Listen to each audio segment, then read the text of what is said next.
ambaye kazi haiwezi fanyika kama gavana wetu wanakuwa frustrated.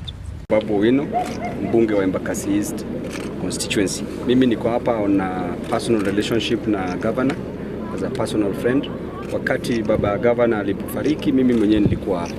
So niko hapa, one, as a personal friend, two, as a political leader. And on the grounds of a political leader, ningependa kusihi MCAs wetu, tafadhali tusiwe na threats mingi. Wakati wa election iliisha, tuachane na mambo mingi. Wacha kazi ifanywe. 2022 ikifika, tutajudge governor. Na so far, so good. So tuachane na mambo mingi. Mtu anaweza serve hata governor akipenda aenda ishi kwa clouds. Asavie huko. Bora umepata service.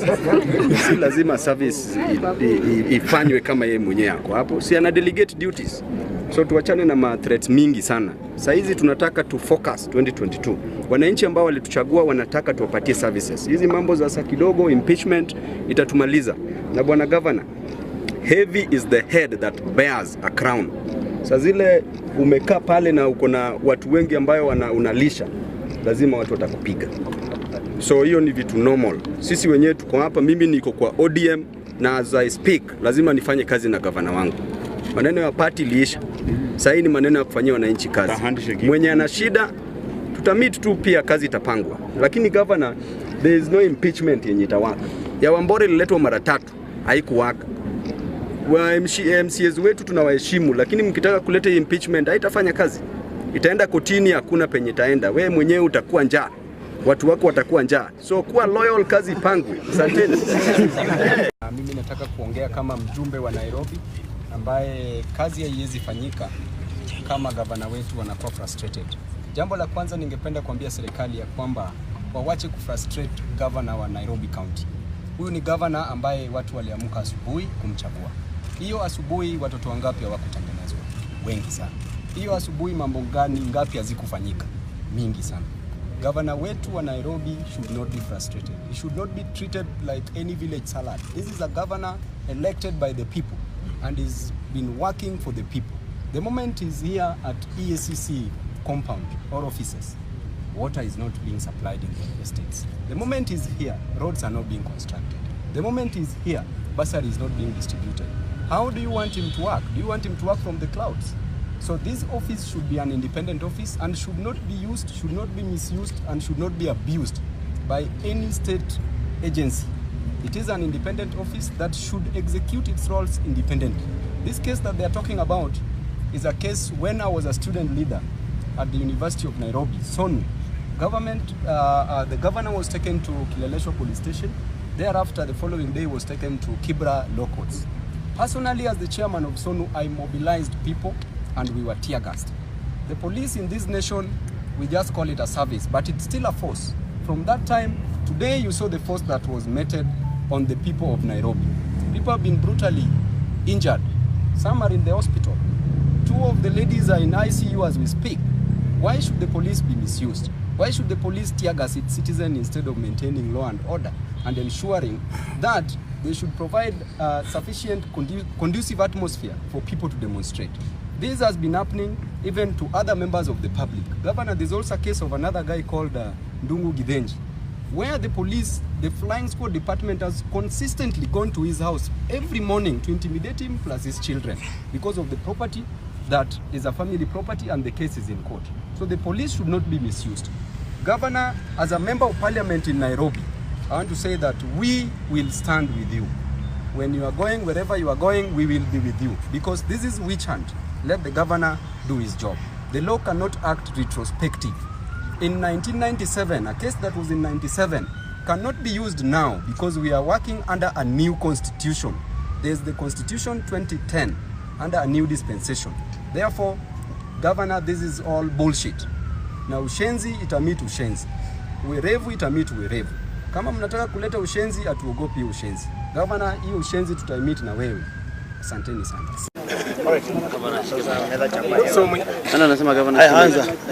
Set the pace. You ask the questions you want to ask.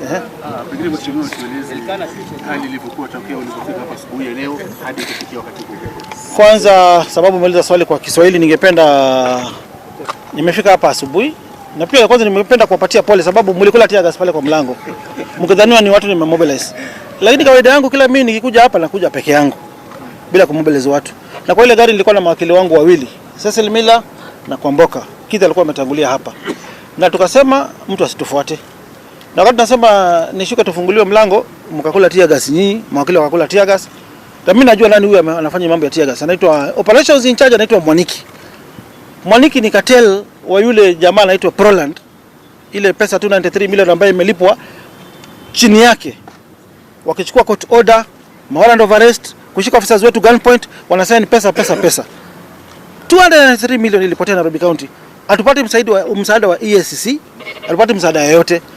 But tunashukuru judiciary sababu Justice Mativo jana alisimamisha hiyo pesa kulipwa 293 milioni, hatukuna nduru nyingine tunalipa, na aka withdraw warrant of arrest za watu yetu. Wale officers ambao walikuwa wanafosiwa kuweka signature. Ndio juzi nilipofika tu ofisini walikuwa in the process of kusign tu hivi pesa nyingine tena iende. Tukasema mbaya ikuwa vile itakuwa hakuna pesa inalipwa. Na tunashukuru judiciary sana. Na istoshe bado huyo tu Mwaniki huyo amepiga watu matia gasapa. Alikuwa na uchungu wake mwingine. Bado iko county secretary wetu anaitwa Lebo Morintat. Yeah? His daughter Lina Morintat, law student hapa Nairobi University. Walienda kumtafuta kwa nyumba wakamkosa baba yake, wakashika msichana, wakamweka. You see, Kenya tuko na sheria ambayo lazima ifuatwe kulingana na katiba. Anyway, hiyo si issue ambayo imenileta hapa leo. Ningependa tu kuclarify kuwa pale nilikuja peke yangu. Na watu wakuwa na mfano mzuri. Hata rais wakati alipelekwa ASCC na DP. EACC ni wananchi walijimobilize kusema hii ni makosa. Govornor Nairobi mzima watu walijimobilize. Wengine walijipeleka paka ICC huko, tulijipeleka paka huko sababu ilikuwa ni makosa. Wao walikuwa hawajarepu mtu wala kudisplace mtu yoyote. So ndio hii kesi imefanyika Nairobi. Mimi nimechaguliwa na wananchi, sikiti si yangu, ni wananchi. Kwa hivyo drama za wananchi huko nje zisikuwa connected na mimi. Nimekuja hapa summons kama 4 alone driving myself. Ya mwisho nimekuja hapa driving myself. Kwa hivyo madrama za wananchi nisiekelewa ati mimi sikatai kuchunguzwa. But hii kuchunguzwa petana tuiangalie ya Sonko ni ya sawa. Kwa nini one governor 4 times within 2 months? Am I the only governor in Kenya? Na ni wao tu wenyewe 3 weeks ago wali release survey report analysis ya the most corrupt counties. Na Nairobi iko hata number 20. We were nowhere kwa top 10 corrupt counties. So leo mimi nimekuja Lola after tear gas zipigwe watu wako disperse, still nilirudi. Babu alitaka nikose kurudi wakachukua warrant of arrest, lakini nilirudi na nimeingia ndani ya EACC. And I just want to come to the question that has been raised because of the summons, because before niongee hiyo mambo mengine. Wameongea mambo ya 1997. Kusema ati I had a conviction in 1997. Na ningependa kusema that this is the same case that was raised immediately I won the Makadara parliamentary by election. Nikapelekwa Kibera court. Yeah, I was arraigned in court. And then I was remanded in custody because the prosecution will object my release on bail because I had a conviction. Siko supposed kuwa mbunge. And Cecil Miller here was my lawyer at that time. And Paul Muite. And all you media guys were present in court, including Mohamed Ali Jichopevu, an MP now. Babu Owino is here. He was with me. In fact, he's the one who mobilized students that time. Kuona Sonko anaonewa. Yeah? Now, my past, I've been open kila mahali. Nikienda Jeff Koinange, nikienda Sidebar. I was in the UN the other day. Siogopi kusema nilikuwa jela. It's not a big deal. Mandela was in prison. Raila was in prison. Uhuru's father was in prison. Yeah? Leaders wengi wamekuwa prison. So it's not a big deal. So, in their form, ile wanasema nimefanya makosa. Kuna mahali, the form, I have it here, imeandikwa, have you ever been convicted? I said no. Why? There is a difference between conviction and sentencing. I have not undergone any trial kwa kesi zangu hata moja. There is no case ambayo imeniconvict mimi kama governor wa Nairobi. Hakuna conviction. Conviction is whereby ama trial ni mahali umestakiwa, umeiba mahali. Witnesses have been summoned in court to testify. Yeah? Una undergo trial. Prosecution in a lead defense. Yeah? I mean in a lead prosecution. Yeah? Lawyer wako wana deal defense. ufanye kesi, judge aseme ruling you are guilty. You are hereby convicted accordingly, then come for sentencing some other day. That one has never happened to my life. It has never. I have never been convicted. My only offense was failing to attend court. Now I repeat it, I was sentenced in 1997 for 4 months in 1997. Yeah. Now by then the same sentence was quashed by the High Court, by Justice Oguk, and I was released. Even after 18 years, I think it was in 1997, I vied in 2010. Same issue was raised. I was cleared to vie in 2010, 2013, and 2017. And the same declaration form in 2013, ililetwa hapa. It was there, nikiwa Senate, nilijaza ingine. Na nikasema no conviction. There's a difference between a conviction and a sentence. And their form is inasema, have you ever been convicted? The answer is no, no, no, and no, no, no, no, no, no. I've never been convicted. Sijafanya trial, nikashtakiwa. Aya, tukiendelea sasa na hii mambo ingine. That was the only question that was raised as per the... But the issue here, it is to remove me from office because of my position, my stand to fight corruption kwa niaba ya wananchi wa Jamhuri ya Kenya. And I want to repeat it here today. Mimi sijaona Ethics and Anti-Corruption Commission wakienda kuwalau graba ama mwizi ajenge kwa shamba ya umma, playground ya South Sea ya county, kujenga nursery school na for the people of South Sea kuchezea. And I raised those questions kwa sidebar. That there is a good case we are doing with Twalib ya Woodley. Mama anaitwa Rosemary Njeri ambaye alinyakua shamba ya umma in 2007. Tukafuatilia hiyo kesi, nikiweka pressure, yes, wakiweka pressure pamoja. Then mama akasema mimi sitaki kesi. Shamba niligrab, I'm ready to refund the money. Then this Twalib brought to me, Governor, huyu mama anataka kuregeshwa premium ile alilipa kwa serikali account 1.1 million. Na nikasema that's a good win. I am ready. I paid the 1.1 million. Mama ameregesha title liko hapa. He wrote Twalib another letter to me. Let us do a consent. This is a plus to us. We do a ceremony. We get our title. And that is good job. Even I complimented. That is good job. Loresho, we did a good job. Tumeregesha mali ya umma kila mahali. Pale nikiongwa ndio building iende juu, ione ma embassy, which was wrong. We did a case together. We won. Shamba imerudi kwa umma. But why in a case a relative and friend of the director investigations here, Mohamed Abdi, who grabbed a public playground ya watoto ya kusomea, na complaint ikaletwa na wananchi. Kwanza iletwa from 2014 nikiwa senator. Na barua ile aliandika Abdi, aliambia residents no, hii matter pelekeni kwa National Land Commission. We have those letters. Pelekeni kwa National Land Commission, hatuwezi. Then nilipokuwa governor, I always pursue my cases. Mimi, you have history with you people, you know very well. Kamkunji Primary, mashamba mingi, Mwariro Market, mahospitali, mashule, you know my stand, including the Ruaraka Primary School land mahali Mila ameenda kotini juzi na tukashinda hiyo kesi. Let me endelea. So nikakuwa shocked sababu county ilisimamisha hii shamba, mall isijengwe. Then behind my back, EACC choose an internal lawyer here. The same guy Abdi choosing an internal lawyer here. Na county behind my back, a lawyer was chosen without EACC writing to me. If they wrote to me, they would land. Governor, let us repossess this land. Nini ingewa cost shamba ya South Sea na ni ya county? Mimi kama governor, Twalib niandikie governor ta consent hii shamba. Definitely then walijua ningekataa.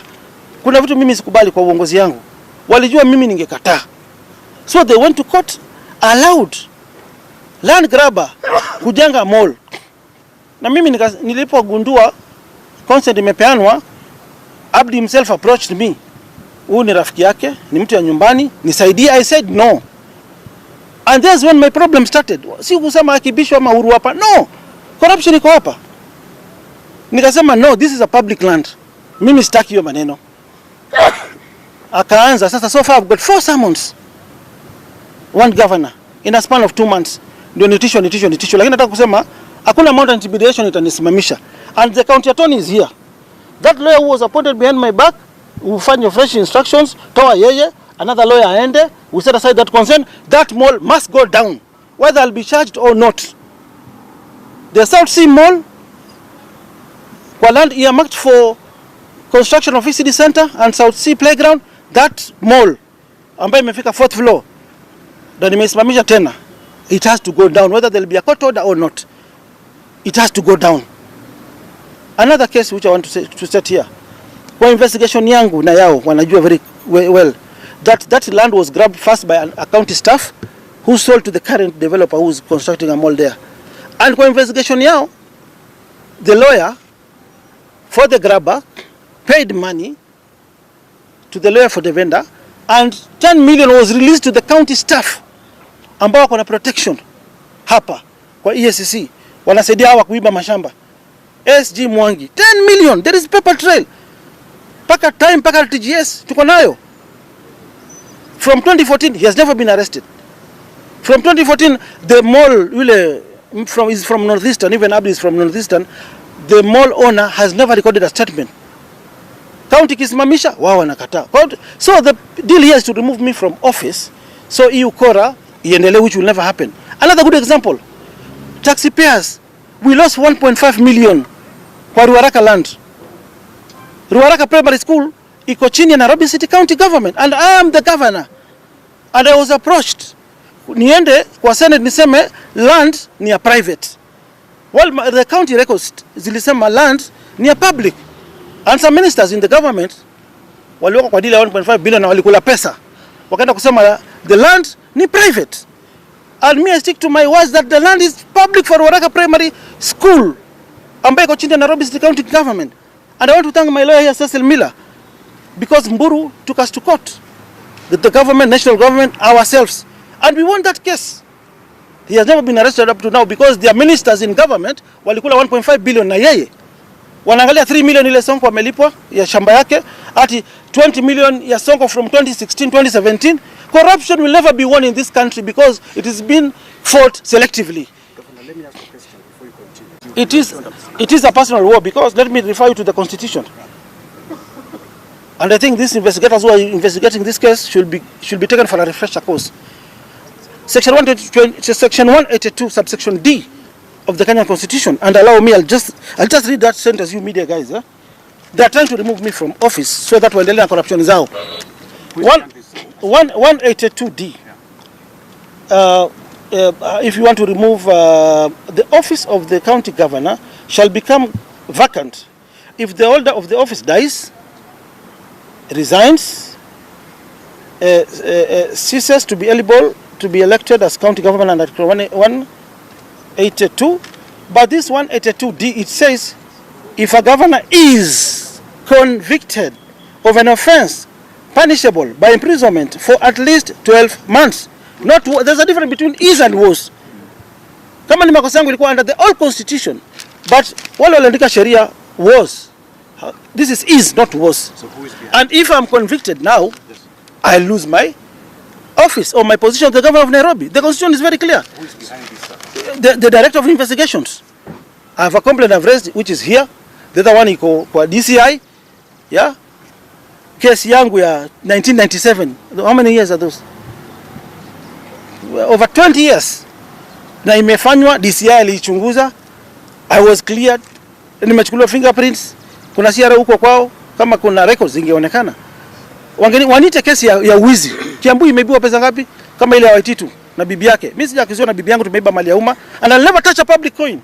But nitasimama na justice na haki ya Wakenya, watu wa Nairobi popote pale wako. Ruaraka Primary School irudi, ile ECD Center Nursery School irudi. Hii nyumba sija kwambia kesi ya hii nyumba iko Nairobi City County. When they were transferring this land, walifanya forgery ya rates. Hii building ilirudi kwa umma, sababu Trust Bank walichukua hii building through the Deposit Protection Fund. Ilipoenda na receivership. There is a company called that, it's called Revac. It was owning this company, this building over here. Walipochukua loan, they failed to pay 150 million Revac. then the property ikaenda under the custody of Deposit Protection Fund, yeah, on behalf of the depositors wale wa Trust Bank. Then what happened?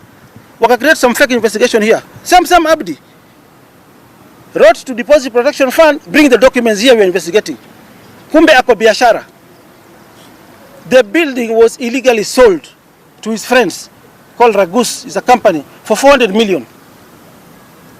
And within 2 years, there's some building, the government bought it for 1.5 billion. Wakagawanya hiyo pesa juu, na maafisa wako hapa.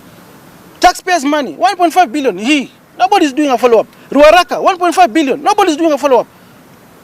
Isn't that selective administration of justice? Governor, let me ask you, in the past case, because it's I suspect so. Na suspect. Na mimi siogopi wakati naongea, siogopi. I suspect. There was a letter which was written to me. I don't know whether I have it here. No. Yes, proceed. How they're connected? You know, allegations are always there. Even right now, I have a case that Abdi amenyang'anya mtu nyumba Karen ile anaishi sahi. Hata their boss here, kuna nyumba juzi amenunua hapa 250 million. Ile anaishi sahi. Their own boss. Na hakuna mtu amesema in a span of less than 1 year unanunua nyumba 250 million, imetoka wapi hiyo pesa, umetoa wapi wewe kama CEO? But sitaki kuwa personal na wao. Sitaki anytime when Sonko is being accused, any allegations level against him, and I discredit that respective government agency. No, I'll never do that. But mimi nitasimama na haki na ukweli. Uliona wakati Auditor General aliindisha pesa, nikaraise hiyo issue kwa Senate. It has come up now. All the governors are complaining. So kiona Sonko anaongea kitu, mimi hiyo jela nilisoma sheria huko. I have never been convicted na I had more than 10 cases vile media mnaongea sahi. But I have never been convicted by any case. Ukisema I have 10 pending cases, niambie who is the magistrate, the case is before which court, who is the investigating officer, and I go to court where? Which court? So allegations hata nyinyi pia mpunguze. Tupigane hii vita ufisadi pamoja. Ndio tuishinde, tu support rais, tu support DCI, tu support DPP, tupeleka Kenya yetu mbele. Lakini hii witch hunt, sijui ati umewekewa 3 million, barua yangu wanapata, inapelekwa kwenu kwa media. Sonko alikuwa 3 million. Lakini ujiulize 3 million imetoka wapi? What was it for? So hii vita hivi tunapeleka na fitina na witch hunt, hatutashindwa. Sasa why now hawachunguzi corruption? Wanachunguza njia ya remove from office. So that we don't do a follow up on this building, which was supposed to revert back to national government or to the county, yeah, after kesi yake, I mean lease yake iishe. Mall ambaye I've mentioned with evidence, Director of Investigations EACC Abdi Mohammed is part and parcel of the scandal. Na hiyo walikuwa wanaenda kuchukua pesa nyingine DTB 500 million. Hawataki nifanye hiyo follow up. Hiyo hataki nifanye follow up. Ruaraka Primary School hataki tufanye follow up. Nitafanya follow up whether I'll be charged or not. You saw the other day 293 million ilikuwa inaenda. Mwaniki ametuma 20 officers with AK47s. Na Inspector General of Police, he made a circular. Any police officer akienda mahali operation lazima avae uniform. Hawakuwa na uniform. What does that tell you? We were in court yesterday. We thank the judiciary, we got that order. So hizo mambo niwaambia, just mtafakari kwanza hiyo maneno.